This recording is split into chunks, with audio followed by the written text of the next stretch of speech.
Assalamualaikum warahmatullahi wabarakatuh. Perkenalkan, nama saya Jamelani dengan akronim 059. Di sini saya akan menjelaskan masalah-masalah peserta didik dan solusinya. Yang pertama, malas sekolah. Ada banyak alasan yang mungkin menyebabkan anak merasa malas sekolah. Misalnya, rasa bosan, kian beratnya beban sekolah, hingga kemungkinan anak mengalami bullying atau perundungan di sekolah. Karena itu, jangan langsung marah dan menghakimi anak bila ia malas sekolah. Lebih baik identifikasi dulu penyebab anak malas pergi sekolah dan bantu ia menyelesaikan masalahnya dengan bijak. Anda juga bisa melakukan berbagai cara mengembalikan anak sekolah dengan kreatif dan menyenangkan. Yang kedua, sulit berteman.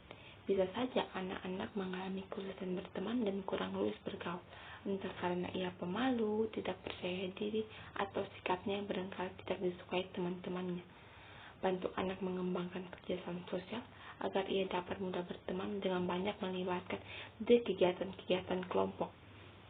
Dampingi dan jangan lupa beri contoh agar anak memahami pentingnya memiliki sikap-sikap yang diperlukan untuk dapat berteman, seperti sikap ramah, jujur, suka menolong, empati, dan mau menghargai. Yang ketiga, diajak teman. Entah hanya sekedar lelucon atau ikut-ikutan, terkadang anak secara sadar atau tidak mengejek temannya.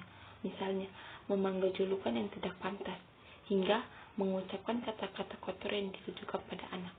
Bila hal ini terjadi, apa yang bisa Anda lakukan? Berilah pemahaman dan pendampingan pada anak. Anda bisa mulai dengan membiasakan anak bercerita. Sepulang sekolah, pahami perasaan anak dan beri ia solusi. Misalnya, dengan mengajarkan anak tidak mudah tersinggung atau emosi saat diajak teman, jelaskan bahwa ia tak perlu berkecil hati kalau apa yang dikatakan temannya tidak benar. Ajari juga anak cara menegur atau mengingatkan teman-teman yang berkata tidak baik tanpa perlu mengejek atau menghina balik. Kalau anak Anda merasa sudah tidak dapat mengatasinya sendiri, baru bicarakan ini dengan gurunya. Yang keempat, kesulitan belajar. Jangan hanya menuntut anak gemilang dalam prestasi tanpa membantu si kecil berproses dan belajar. Ini bisa jadi bahaya. Anak bisa jadi tumbuh pribadi instan. Bahkan, ia jadi abai pada kesulitan belajar dan memilih jalan pintas seperti menyontek, membohongi guru, dan lainnya. Berilah pengertian pada anak. Jika tidak mengalami kesulitan, akui itu.